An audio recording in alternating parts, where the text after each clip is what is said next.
Okay, so it's November 4th and it's late and my kids are in bed and asleep and the house is quiet.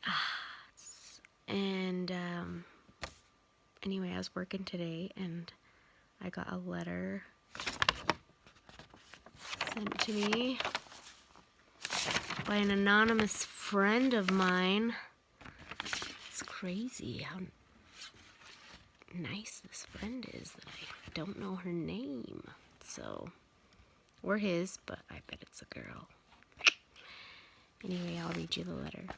It says, "Dear Camille, I have a hope for you among the many others. Your incredible courage of the last 4 years has inspired people around the world, and so many grieve with you. I have loved to read the things you have chosen to share, from the scriptures and the quotes from general authorities to the words of hope from sources all over the world.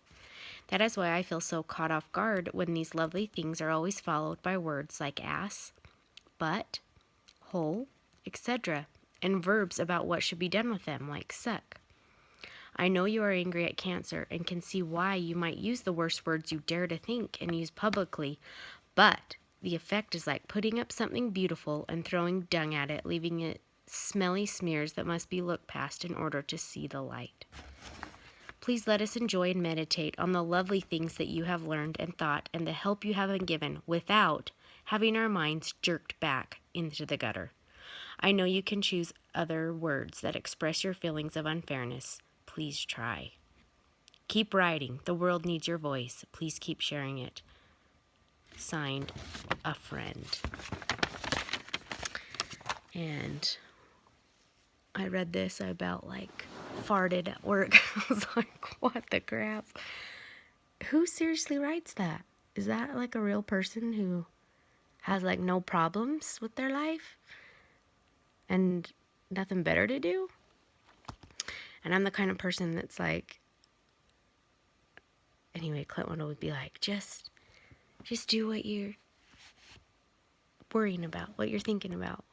I have to write it just to vomit it out. So I seriously did I sat and I knelt down and I prayed and I was like, okay, I want to address this and reply something, but I want it to be me and from my heart, but not rude or just real, I guess. What do I really want to tell this person if they sat across from me? So anyway, I wrote a reply that I will read to you.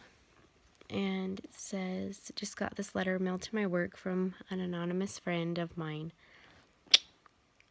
I'm sorry if the words I choose to say offend some of you, but I'm just trying my best to keep my postings true to who I am and how I'm really feeling. I'm far from perfect. I appreciate your concern, but cancer really does suck. Watching the one I love most in the world deteriorate and die from this horrible disease has been unimaginable, and sometimes there are no words that can adequately describe how I'm feeling. However unsavory that word or others I use might be, there are no ways to truly express how unsavory cancer is. I personally can't talk about grief and unimaginable suffering without a few choice words entering into my mind. I think it is a success of mine that I can hold back and not drop a lot of more words that take you to the gutter. Living without the one me and my 3 little kids love is just that, a dirty, nasty, horrible gutter filled with crap. I do try. I try each day to get out of bed. I try each day to function. I try each day to smile. I try each day to be a mom. I try each day to pretend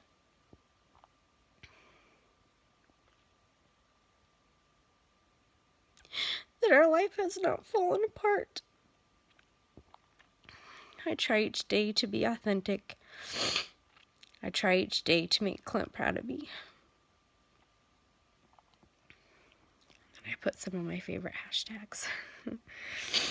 You can read it on our Clint the Cancer Warrior family Facebook page.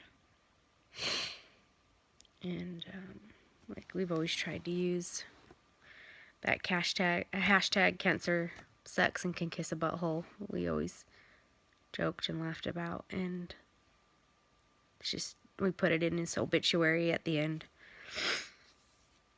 as a symbol that, and a tribute that we tried to maintain and have humor throughout the trials that we've had. Anyway, I'm not going to think about this friend of mine anymore, but I don't want friends like that. So, thanks for thinking about us and being our friends and loving us and supporting us, and have a good day, a good night.